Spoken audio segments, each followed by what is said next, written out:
Star 1978, Star 8378, Nicole Cataruza. Still within the symbolic flag range, still working on my tetra, to explain the levels of harm I've been thrown into. When I first arrived in 1978, Plainview, Oyster Bay area, right out into the hospital. That's where it was located, and then they brought me back here to Bayside Station, Bayside, New York, 11361. So I was out by where the Roosevelt Estate was. That's where the hospital was that I was born in, the State Hospital of New York, one of their, their birthing centers. And then Linda and Lou brought me back to Bayside.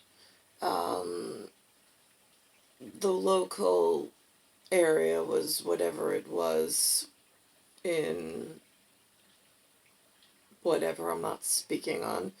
And then they moved me out to more of a Quaker estate, which was more docile, more gentile, more, I mean, for them, they came from parents that were very well educated, very politically connected, very money and whatever.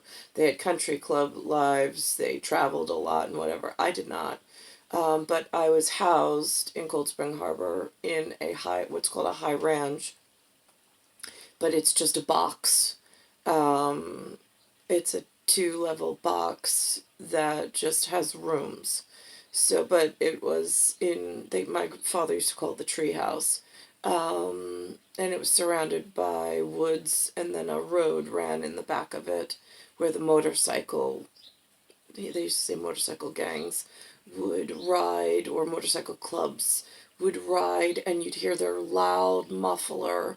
But I think that was in a symbolic gesture to let me know that they're out and patrolling, which never bothered me. It bothered Lynn and Lou more than myself. But I knew that I was not protected as the upper echelon that surrounded me during the day.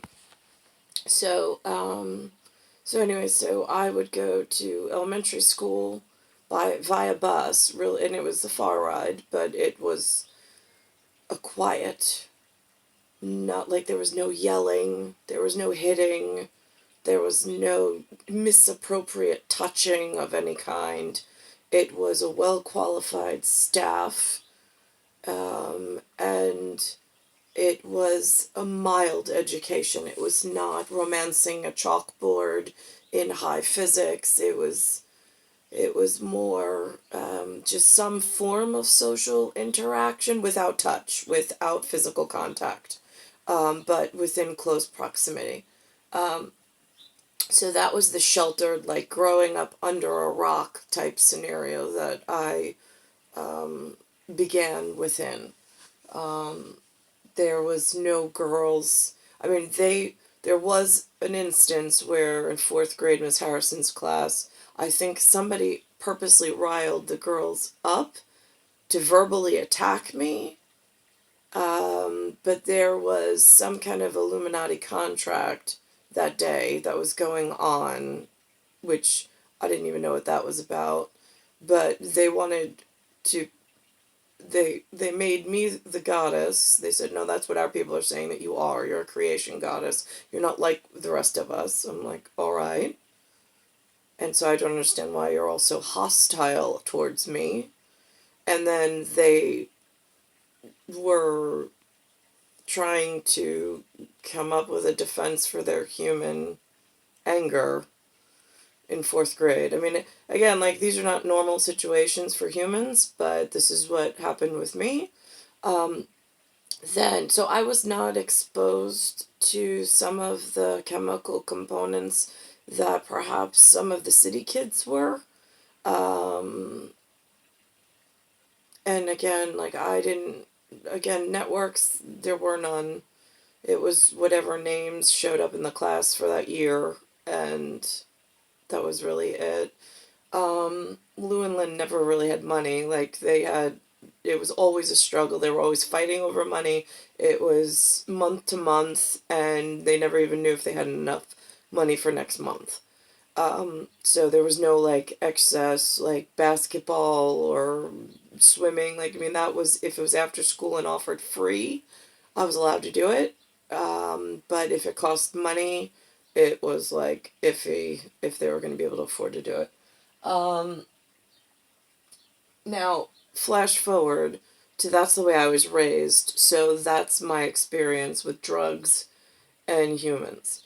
Now, I hired when the world went wrong in Gamma Field and Omicron, and the machine broke and turned on and off with the great grape rape, and I got Benjamin, Daniel, and Alexander, and then I got rid of Jason in a divorce because I wanted him to be dead to me and the world. I did not want to have to see him, speak to him, look at him, or explain to the children why I just wanted them to be different than he was. Um, so now, because he felt farting, burping, and saying really weird things were comical, which I know in my romancing a chalkboard, they're frowned upon. And I didn't want my children to be at a disadvantage. Now, I had a secretary come stay in my house during the day and work from the house. Her name was Donna Bin, Donnabihn. She worked, I had a desk inside where I had one of the beds set up for the children and a toy box, whatever. And she came in with something in her hand, and and it turned out she said it was crack, which I didn't know what that was. And then I was like, it looks like chalk. Are you sure it's not chalk? She goes, no, I'm sure. I go, how do you know? And she says, well, my husband came and it's his work utility tool that he uses as his teaching facility. He wanted me to ask you, because you're a mom and they're trying to set up some kind of education system for the children, like your kids' ages, for when they get old enough. She's like, so you've never seen this? And I'm like, no. And she's like, do you know what crack does or how they use it? I'm like, right. No, I was like, no, see, I thought it was chalk. I was like, you're saying it's crack. I don't even know what crack is or what it does. I was like, I mean, I know it doesn't have like a function. And then it got weird and I'm like, what is this crack? I mean, I know it's not chalk, you can't draw with it, but what do you do with it? And she's like, well, people ingest it or smoke it. I'm like, okay, why would they do that? And she's like, well, because they get like this feeling. I'm like, feeling what? And she's like, you really never? And I'm like, no. And I was like, now why would your husband, so you're saying that's a drug? I was like, why would your husband drop drugs off him? And she's like, well, no, again, he's law enforcement. I'm like, right, okay, so he's law enforcement. And she's like, he knew that you and I wouldn't steal his work utility or his sample. I was like, right, okay. And she's like, so, but he wanted to know, they poll the public sometimes to see if certain, levels are, because you're a mom, and we want to know, like, will your kids know what this is or how to describe it? And I'm like, no, they definitely won't. I was like, because again, I thought it was chalk. And so she was like, right. I was like, so now what do you want to tell your husband? Because, I mean, if it's drugs, is that going to be dangerous for, like, you to stay here with it? Will he come pick it up? I mean, like, she's like, no, it's very valuable to him. He's definitely not going to lose the sample. I'm like, great, okay, that's good. Yeah, don't want it lost in my house or, like, and please don't bring it back. Right? Okay, so that happened. So that's one level of exposing me to what something is and giving me a conceptual, because I had never even heard of it. But because, I mean, again, Donna was in my house, Diana was in my house, they could communicate together about how little TV I watched, and it was always something cartoon for the children for a learning purpose. It was never really news related.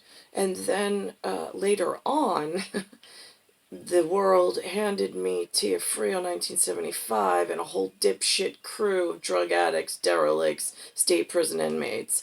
And then that became a real problem because TEOFRIO actually took me for a crack den tour in North Carolina that I didn't need with an NFL representative. Go figure.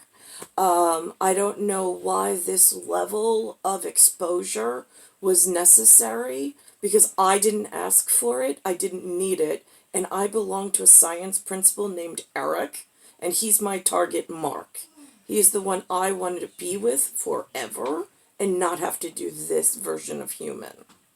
I don't know why human keeps pushing me into this version of human. I like romancing a chalkboard with a real piece of chalk and doing physical equations out rather than having to go speak to humans that I know are working within a broken environment and physical political system of some sort. So that happened. I don't know how to tell you, like, who I am, what I am. It's like, each person's an individual. I don't have a problem with you until you make it a problem. And currently, the interaction with the humans has been really bizarre, but not because I asked for it. It's just what I keep serendipitously walking into, unbeknownst to me each day. Today is October 21st, 2021. Earth, solar system, Milky Way universe, galaxy is broken. I'm in Bayside Station, Bayside, New York, 11361. That incident with Donna Bin happened in Ronkonkoma, New York, 11779 on 254 Peconic Street. And that's where she worked out of my house daily. When I didn't have an office, or I had the office in Miller Place that I would drive to just to have a real estate interaction with an office of some sort. And then, but Donna also helped Brendan out with Brendan's needs as well. Because we were on a team of, it was just Brendan, myself, and Christine Legrand or Marie D'Esposito at one point for trying to have some little larger, in case there was an excess of leads or things. So that happened. And then, here's think about this. And then Anthony TEOFRIO arrived and never left my Peconic house. He just moved in.